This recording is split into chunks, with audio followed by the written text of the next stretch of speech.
Live from the mist-enshrouded mountaintop fortress that is X and Y Communications headquarters, you're listening to the world-famous Mountaintop Podcast.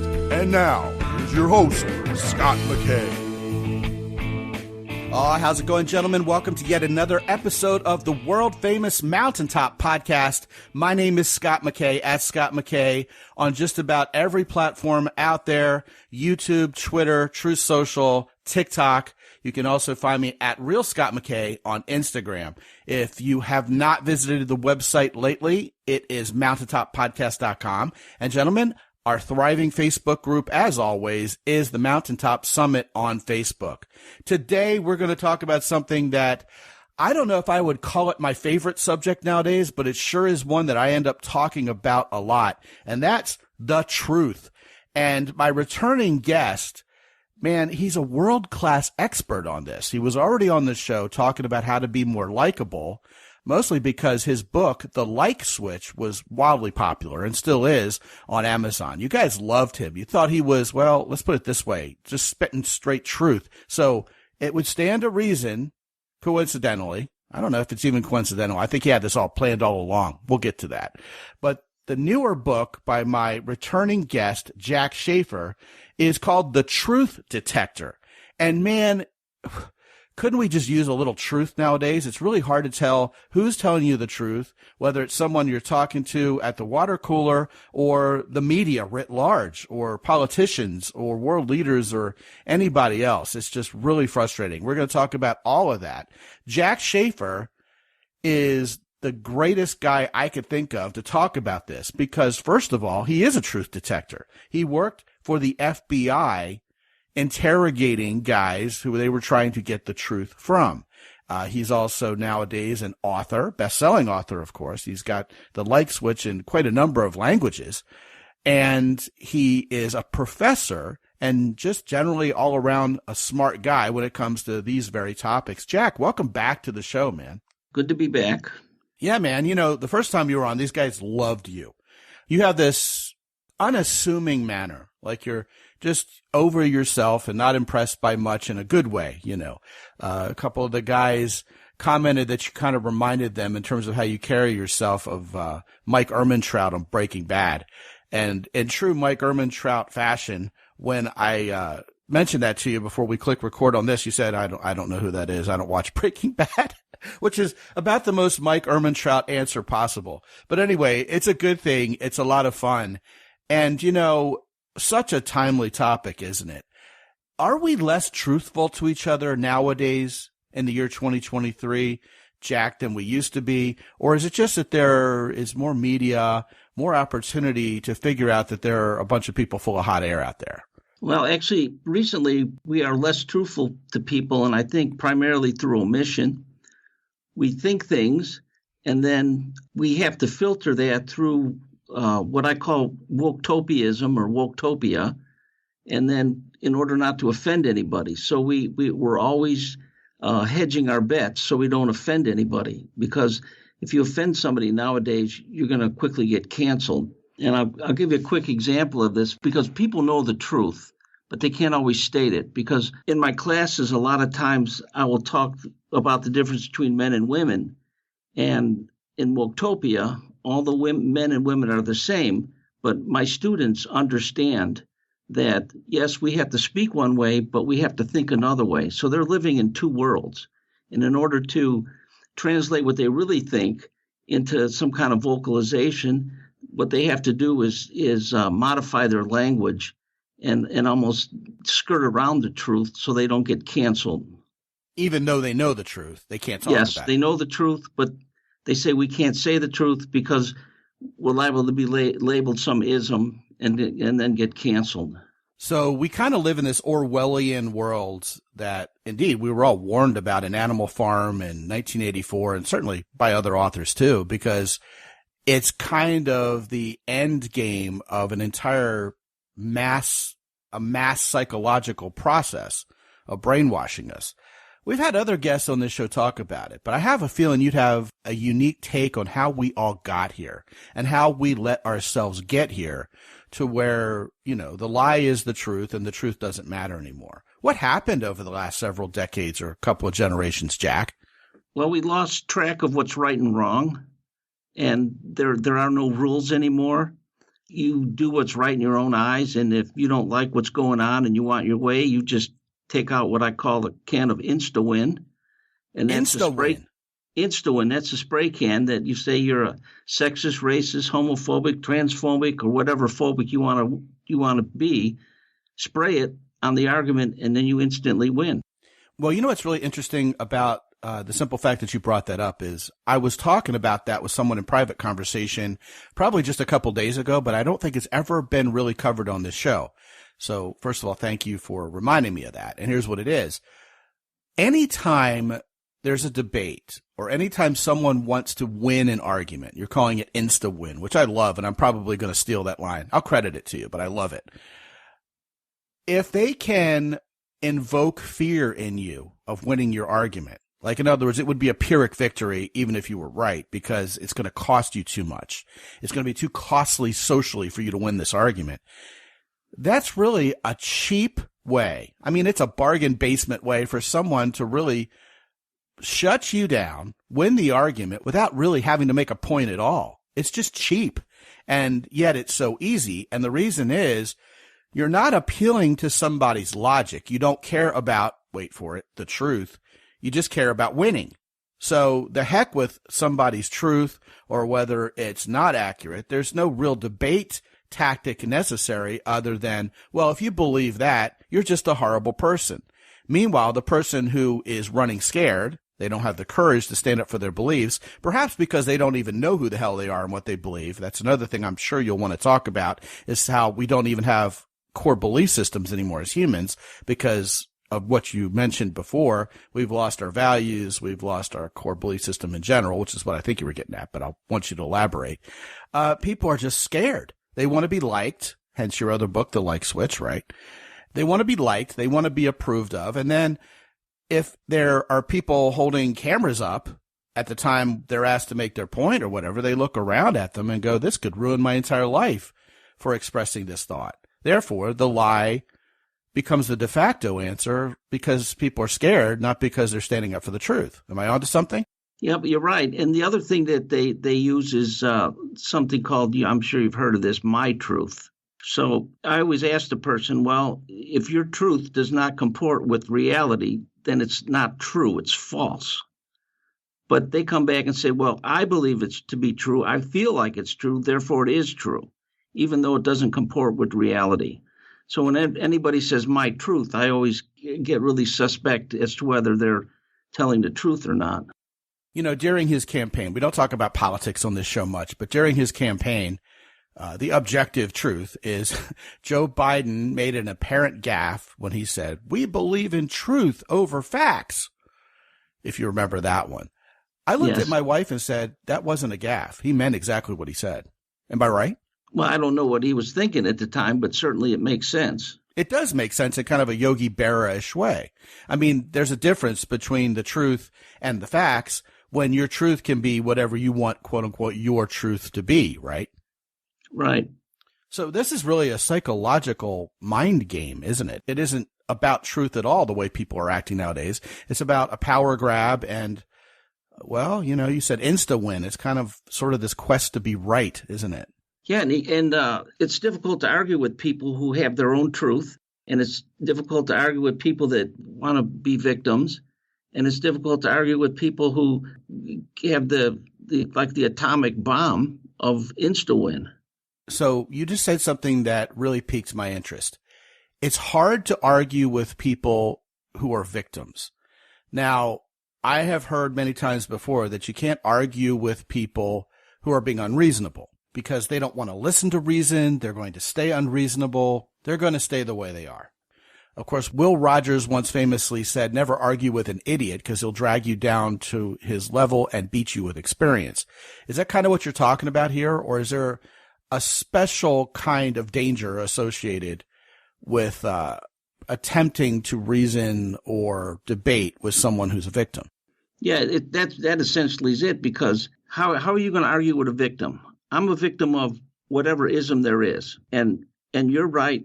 Actually, I'm right, you're wrong. I don't have to prove that you're wrong. I just have to prove I'm right. And if I say I'm the victim and it's my truth, then I'm right. And if I'm right, then you're automatically wrong. Sometimes we'll get on Twitter or Facebook and we'll traipse into the wrong echo chamber, Jack, and we'll encounter someone who just has a preposterous belief on something. Like, everybody knows this isn't true. Everybody knows this is utterly ridiculous. And yet, if you're, well, in Will Rogers' vernacular, stupid enough to actually attempt a conversation there, these people have an incredible way of responding in a way that just shuts you down and perhaps makes you even wish you weren't even born, kind of like they're psychotic or, they're psychopathic. One of the devices I've seen is everybody knows that what I'm saying is true. Why is this so hard for you to figure out? Or, you haven't read enough on this. Or, that's a very naive view. Everybody believes this except you nowadays. You're the last one. That's kind of how it'll go. It's more of an ad hominem attack against the speaker than any stance for anybody's truth, whether it's their own perceived truth or what everybody else sees. It just goes into the area of logical fallacy at the lowest level quickly. And yet people cease and desist when they're reasonable, rational, and dare I say, people who aren't trying to get into a fight over simply getting the truth out there. Can you give us some more examples of how people proffer lies and get away with it at the expense of people who are really trying to get the truth out there? What have you seen? Well, there's an old adage with propaganda. If you say something 3 times, people have a tendency to believe you, whether it's true or not. So what a lot of these people do is, for example, cops are bad people. If you say that enough, then people have a tendency to believe cops are bad people. And once you get that notion that cops are bad people, that forms a primacy effect. And what primacy does, it changes the way you perceive reality. It doesn't change reality, but everything that you see now is filtered through that notion that cops are bad. So no matter what I say to you, I say, not every cop is bad. That's not true. Cops are bad. And they perceive that, what I said, in a different way through that primacy filter. And that's how it's difficult to get people to understand your point of view, because they have already built a primacy. And that's a way to protect themselves against being wrong. All right, let's go here. Let's talk about some recent world events where something happened and the truth about what happened has gained mass perception based on how it was talked about. I can think of several examples, but I don't want to lead you on. I'll give you a prime example, and that was the Ferguson issue, hands up, don't shoot. That the press said, hands up, don't shoot. He had his hands raised, and the police just shot him for no reason. And the press repeated it and repeated it and repeated it and repeated it again. And then all of a sudden that now becomes perceived truth. And that becomes a primacy, a filter through which people see things. But if you actually go to the grand jury testimony, that's not true. It's false. So that whole movement was based on something that wasn't true. So that's how press can set up primacy, to make people see reality the way they want them to see reality, not what is actual reality. So you were talking about police. Let's talk about that example briefly, at the expense of, well, it's funny because I'm sitting here talking about this with you, and I'm thinking to myself, how is my audience going to respond to all this? Because of the primacy effect. A bunch of guys listening to this have already formed their truth based on what people have said. I've had conversations with people, and I'll tell you, Jack, I avoid these conversations. I just want to make friends and influence people positively. I don't want to get into this. I don't want to grab horns with people on this. But it's amazing how many people only get their news from one source, and that's the source that makes them feel safe and comfortable. That source is their comfort familiarity zone. And you look at this topic of police, and you had this unfortunate situation in Memphis recently when we're recording this, where 4 police officers killed an unarmed man. The 4 police officers were African American, as was the guy they shot, but somehow this is still because of white people and racism. and cops are still bad. And it's a culture that white people built, and therefore these guys have just bought into it. First of all, that's learned helplessness. That smacks of victimhood from top to bottom. But then you look at January 6th, and there's still people out there saying that the rioters killed 5 people that day, which is objectively false. And no one wants to talk about how a police officer killed an unarmed woman during that event. That's what happened. And yet it just gets so partisan. Then what happens, depending on the news source that you tend to watch, right? And very, very few people will watch, say, both Fox News and MSNBC. The primacy, as you called it, gets set that, these people on January 6th were trying to commit an insurrection against the whole country. They were all armed, and this guy who shot an unarmed woman was a hero. And you kind of raise your hand and go, I thought we didn't like the police. And then someone goes, oh, no, this is different. Because it fits a political narrative. And where I'm going with this, Jack, is it seems like everything has turned political. People will take any cause they agree with, any cause that's important to them. And I'm talking about race. I'm talking about class. I'm talking about the rights to parent their own children. And they'll all sacrifice it on the altar of politics. And I'm wondering, how did we get to the point where politics was our new religion, to the point where we'll literally sacrifice all for it? What happened? Or do you disagree with me? I mean, well, we're at a point now with what I call institutional no. If the Democrats put forth something that would benefit all of America, the Republicans will instantly say no. If the Republicans put some policy forward that'll benefit all Americans, no matter what it is, the Democrats will say no.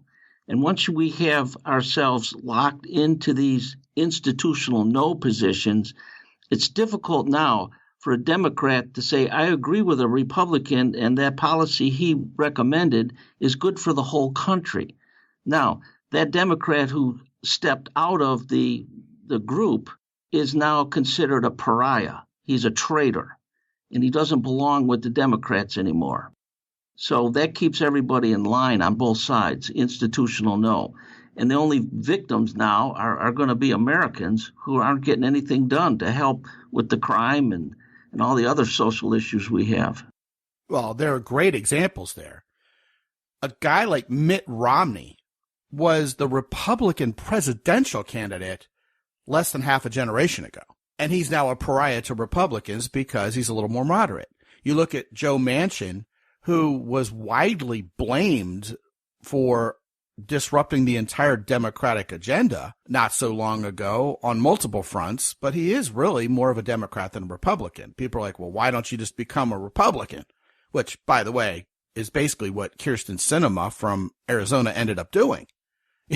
She basically fell for it.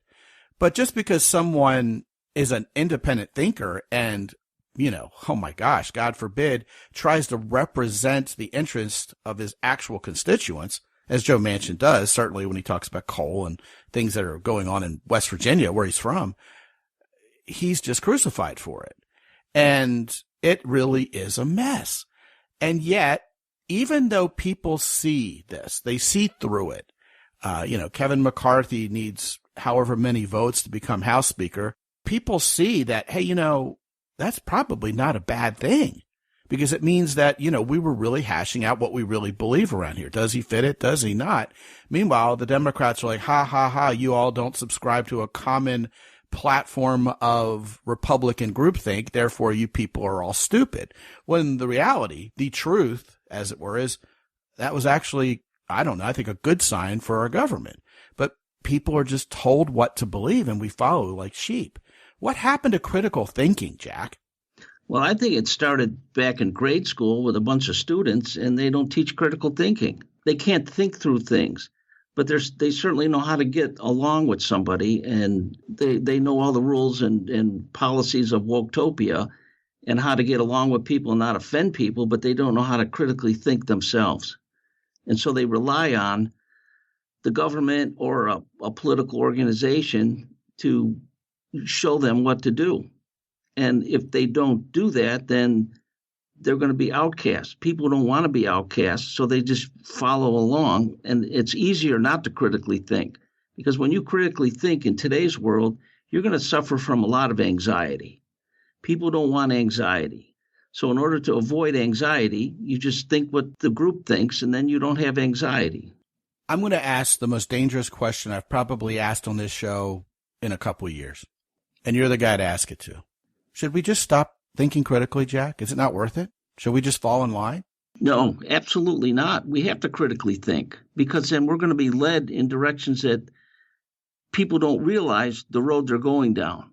And I recently came back from a trip overseas to a third world country, and I wish people could understand that the people in that third world country I visited, they weren't worried about what gender to pick out of 87 available genders to them. They weren't worried about pronouns to use. They were worried about getting food.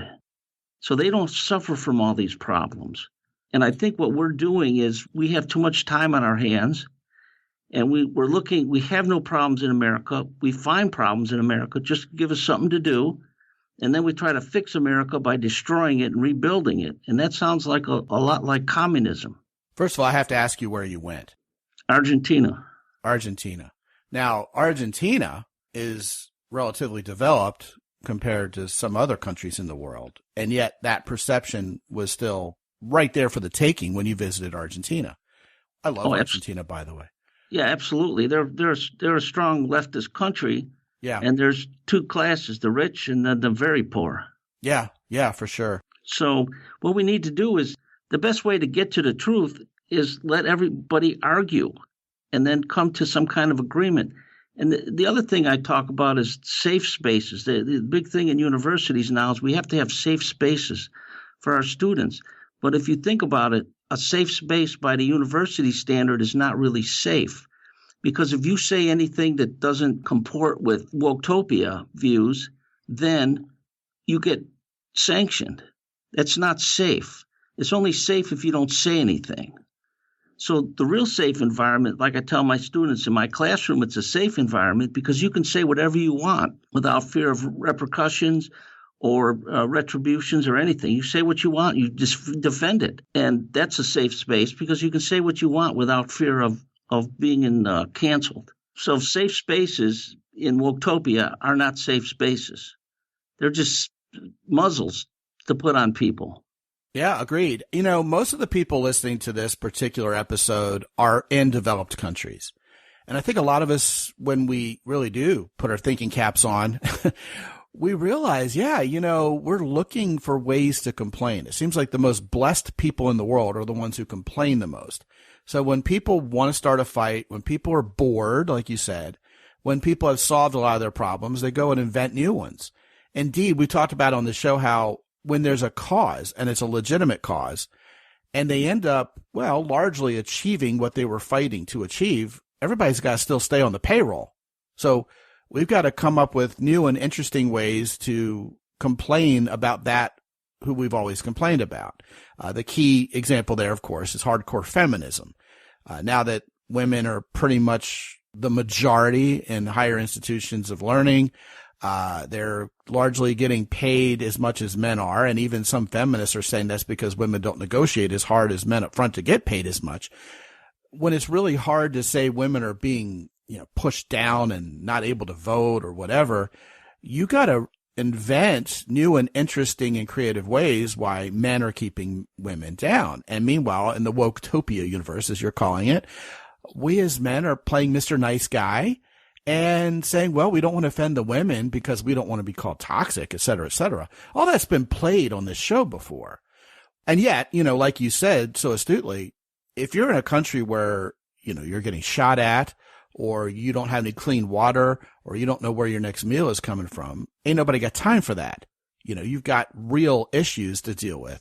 And yet I've gone to Argentina. I've gone to places where, there's very real poverty, and it seems like people complain less. The kids even laugh more, and the adults are just going about their business trying to live life. It's like, life is hard and then you die, and we're going to make the best of it while we're here. Meanwhile, over here, Jack, it's like people don't even need God anymore. They don't need a core belief system. They don't need a higher power, because in the first world, we pretty much think we can save ourselves. I mean, I heard someone who was a man of faith talk about that, and it really got my attention. I mean, we feel saved already. We feel like we're in charge. We feel like we have the power. You know, who needs a higher power when we got this ourselves? So with all that in mind, I mean, here we are, men trying to get along with women. I hear stories, Jack, about guys going out on dates with women. I hear stories from guys who are married to women for several years, Jack, and they don't even know who this other person is. I mean, try to get the truth out of someone, try to get them to act like who they really are, try to get them to be just a little bit vulnerable in the best way possible, and you're going to hit a brick wall. And that turns into the second date, that turns into a relationship, and that turns into two people who are married who don't even know each other. How do we break through from that and get to a point where we trust ourselves and maybe even trust the other gender enough to start being more open and communicative and, dare I say, truthful with each other? Well, I'm going to go back to a point you made. God should be the center of our lives, should be the center of our relationships. We should rely on God for all our needs. We don't do that because in America, because we do think we can save ourselves. In the third world, they need God. They rely on God to provide for them every day. So they have a stronger relationship. God represents the truth. And if we can rely on God, then we are not insecure as we should be, because we can rely on his promises. We can rely on our faith to get us through. So we can be more open because we're not working for other people. We're not working for our social platform fame. We're working for God. And when you work for God, you don't have to worry about what other people think. Because you have a core belief system that's foundational. Yes, and that's what I would say would be the ground truth. And we've deviated from that. Before, and when I was younger, we knew what right and wrong was.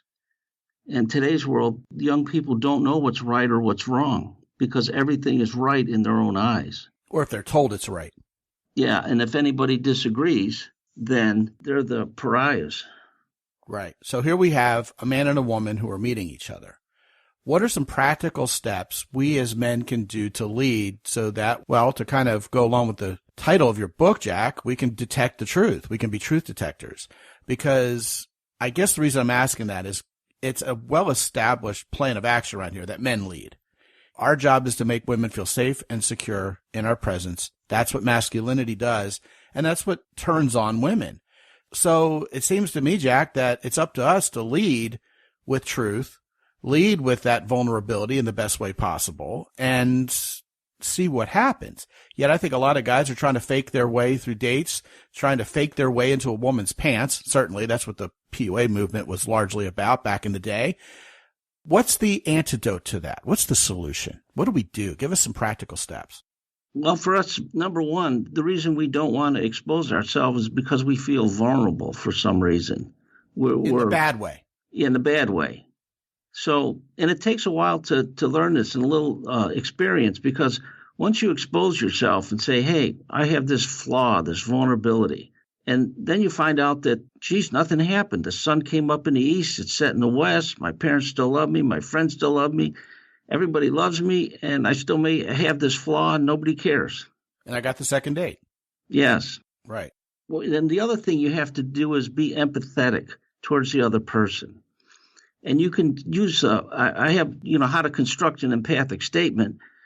And that is, what you want to do is you want to take what that person said, does, or feels, and you want to use parallel language, and you want to mirror that back to that person.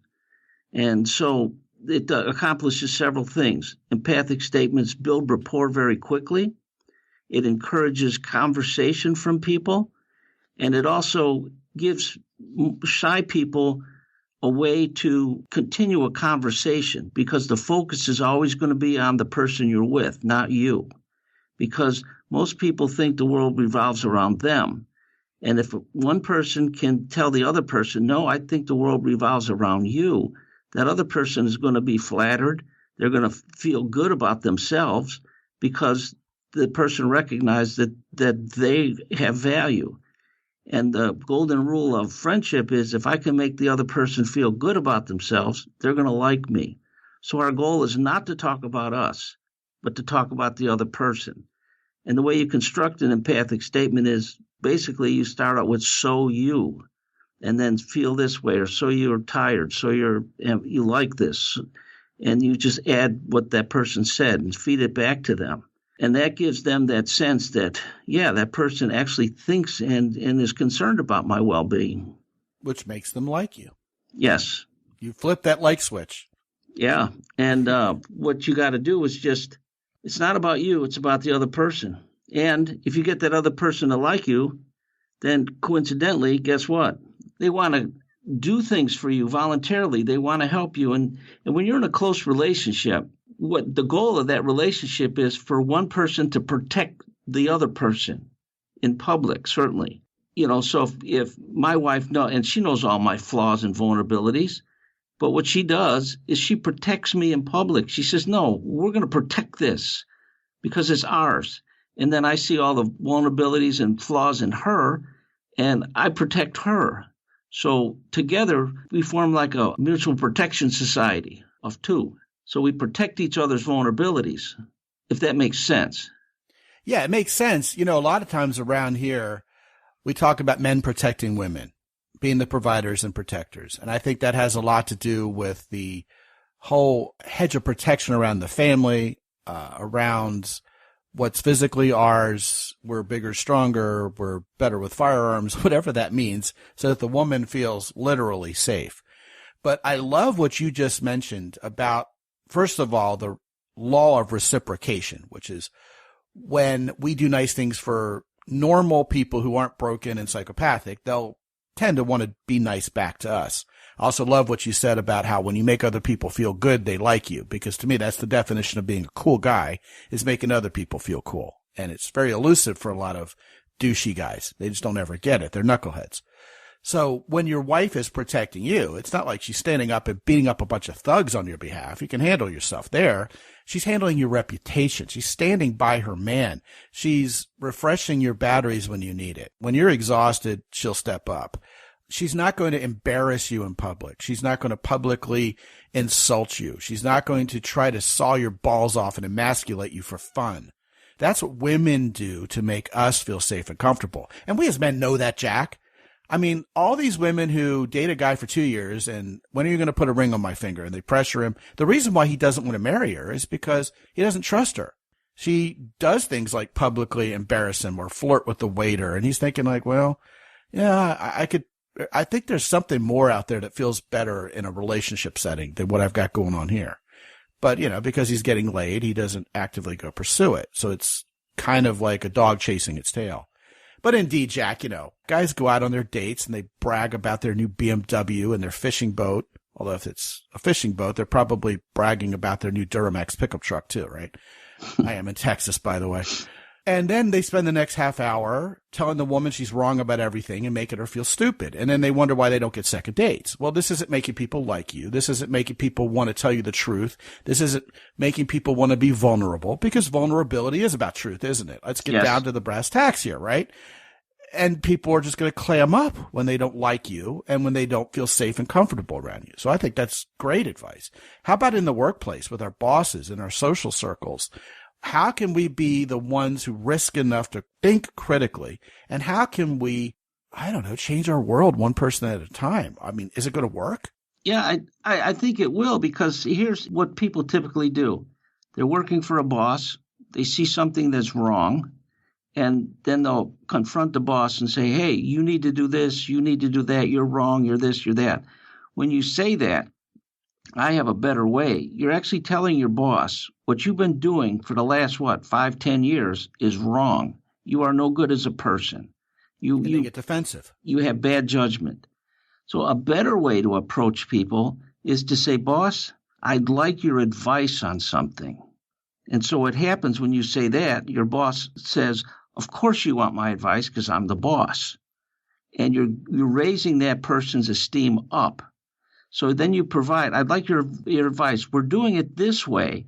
And I was thinking maybe if we introduce this new step in the process that we could cut costs. and improve efficiency. I mean, what do you think about that, boss? That's a whole lot better than us trying to trumpet ourselves and make the boss feel bad. Talk to me about this phenomenon of everybody being so comfortable with the lie.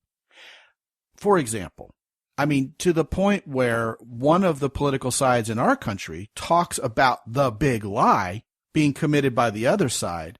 And if you go back to the history of the big lie, it was propagated by Adolf Hitler, and it is well documented that it was accusing the other side of doing what he was doing just to mix people's heads up and brainwash them. And it's history repeating itself, yet people are like, oh yeah, right. Why are people more comfortable with the lie than the truth nowadays? Well, number one, in order to face the truth, you have to take that woke-topic mask off you and see reality. And then if your identity is wrapped up in the woke culture, then what do you have if you take that woke mask off? What do you have? You have nothing. You don't have an identity. So it's always safer to have that identity and keep it, even if it's not a good identity. And it always makes you feel better because now you're putting your target below you. So the big lie says, I'm better than you are, is what they're saying. And that helps my self-esteem.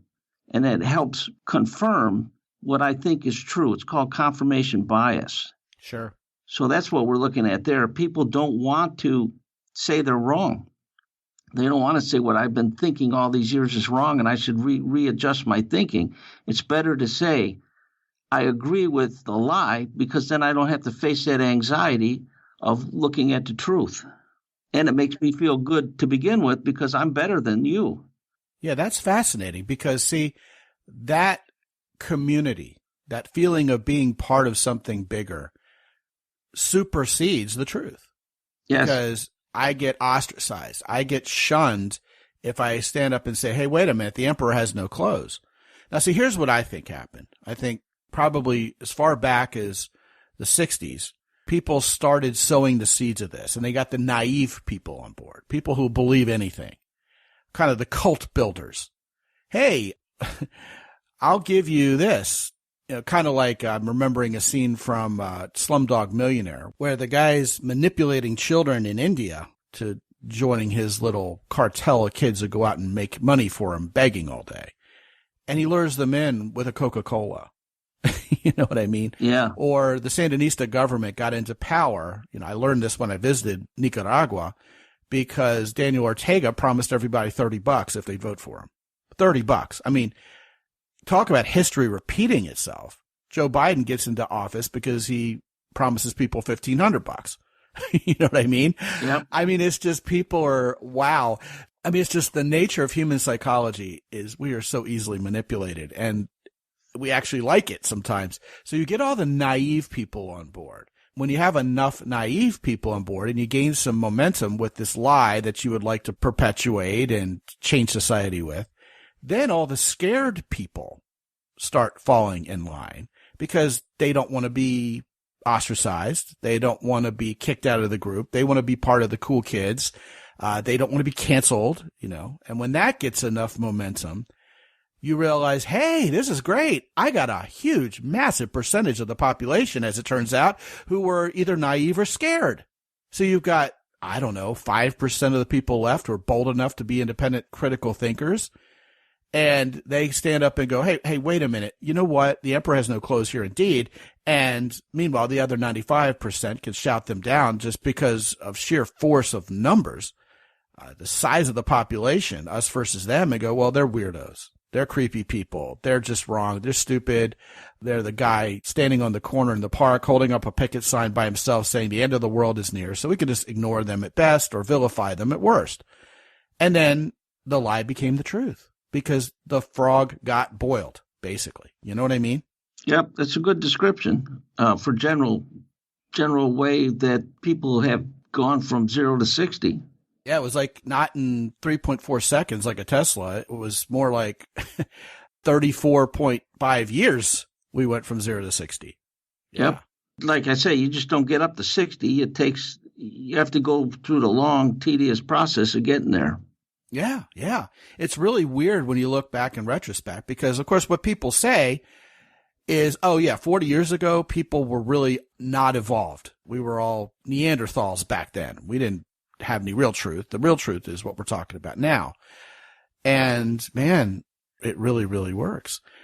You know, the corollary in the individual dating world between a man and a woman is this phenomenon where you get on online dating and people list their number one deal breaker as, you know, what Elon Musk has called the current thing. We've talked about it on the show, Jack. 6 years ago, if you voted for Donald Trump, don't bother, right? Then it became, if you don't think Black Lives Matter, don't bother. Of course, who doesn't think Black Lives Matter? I mean, it's just in terms of the vernacular, it becomes this way of talking about something that nobody can argue with. And then the agenda comes loaded behind it, right? We see this all the time. Then it became, if you didn't take the vaccine, don't bother. If you did take the vaccine, don't bother. If you don't support Ukraine, don't bother. If you, and then the current thing is like, I guess, if you don't believe in UFOs, don't bother. And all I have to say to all those people is, my goodness, how did you evaluate who you were going to find acceptable to date and who not before there was a vaccine shot or before there was Donald Trump? And it just really speaks to the power of this groupthink mentality. And I'm not sure if that's really about truth or lack of truth as much as it is people being told what to believe as if it's true regardless, and then falling in line. And then, Jack, people will go so public with it. They'll be so proud of it. And they're not being smart. They're not being the adults in the room. How do you recover from that? If someone has gotten a wake-up call from this podcast, although I think most of these guys are already critical thinkers, that's our audience. But just for the sake of closure here, if someone's been issued a wake-up call by this show, where do you go from here? How do you flip the switch, as you like to say? Well, the first thing you have to do is recognize that the woke agenda is probably not the best agenda the country should go on. So you have to recognize the problem, be able to articulate that the problem exists, and then you have to find ways to find your own path through critical thinking. In other words, go to a lot of sources and then make your own mind up, whether it's the right path or not the right path. But the first thing I think is recognizing that there is a problem. I think that's great advice. What I would add to that is start going to news sources you don't agree with and just read it.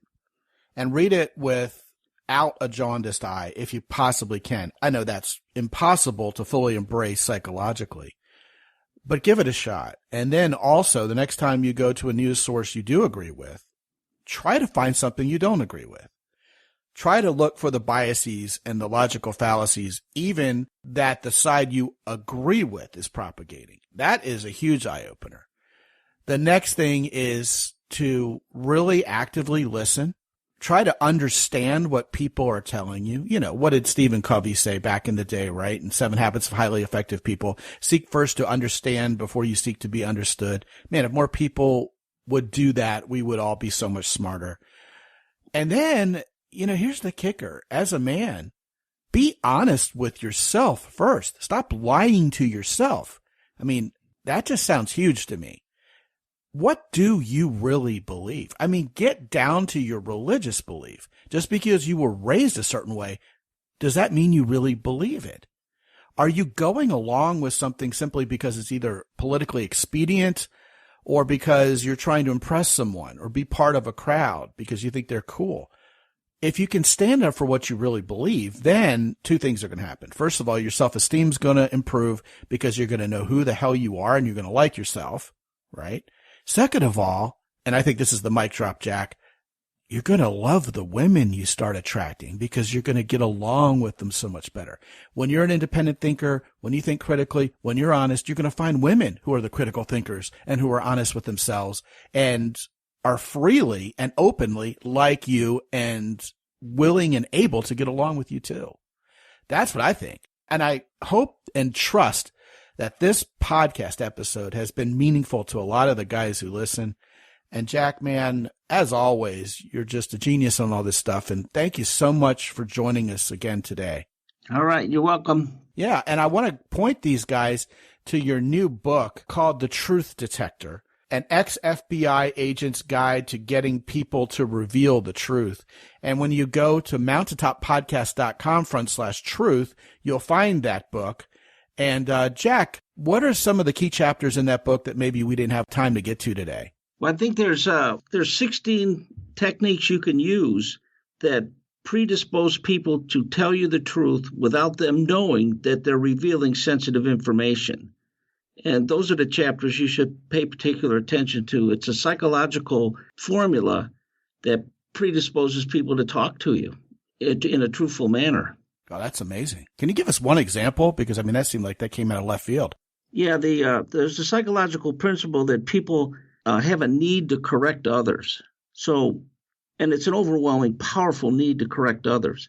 So if I present what I call a presumptive to somebody, and a presumptive is nothing more than a statement that can either be true or false.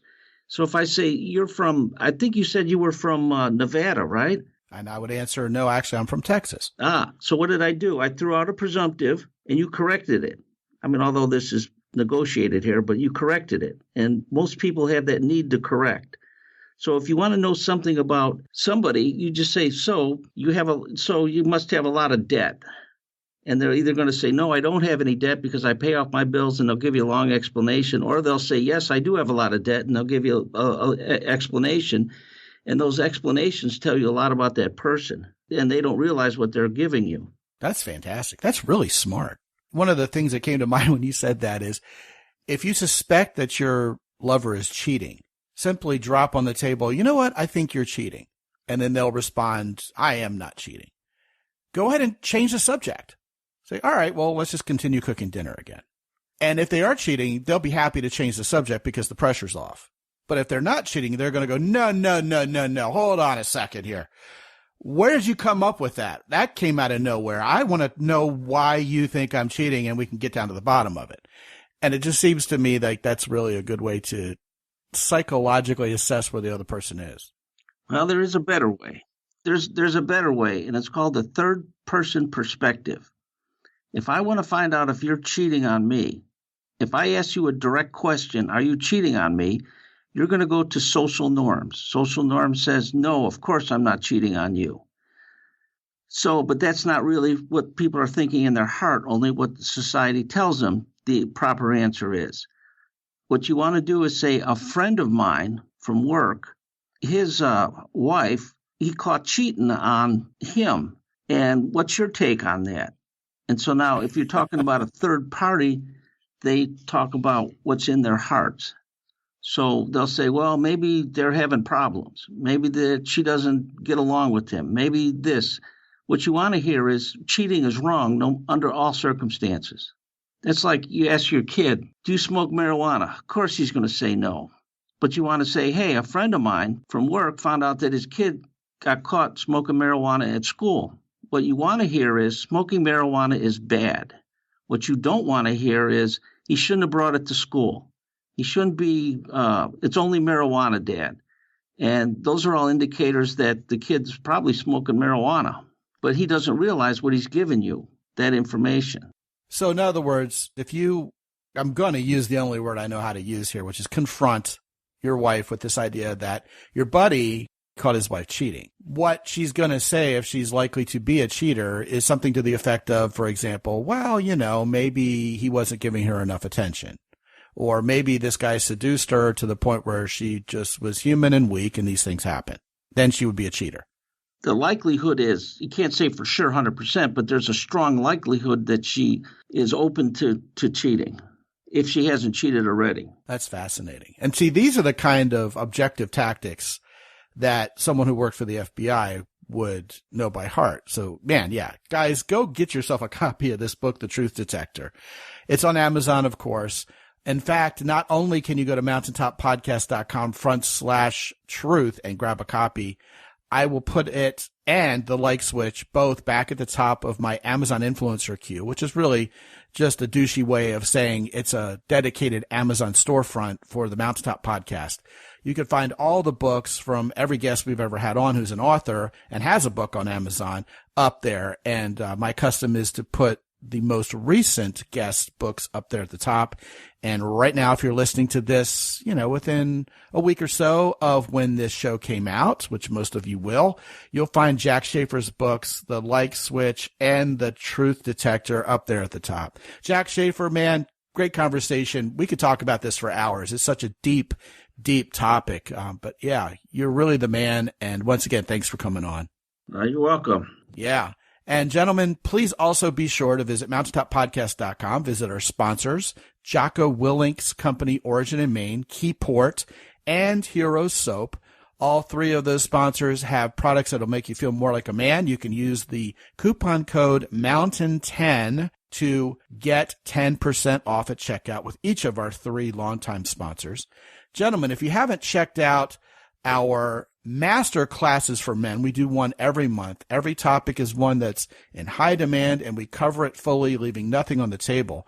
When you go to mountaintoppodcast.com/masterclass, you can not only check in with this month's masterclass, but get your hands on previous month's masterclasses as well. They're all there for you. And every one of the download areas for each respective masterclass is fully loaded for you. It's immediate gratification. And it's all there for you at mountaintoppodcast.com/masterclass. And until I talk to you again real soon, this is Scott McKay from X&Y Communications in San Antonio, Texas. Be good out there.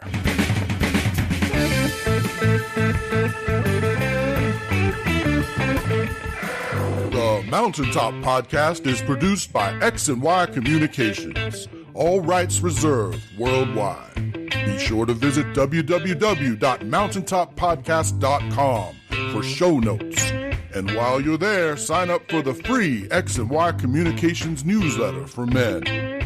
This is Ed Roy Odom speaking for the Mountaintop Podcast.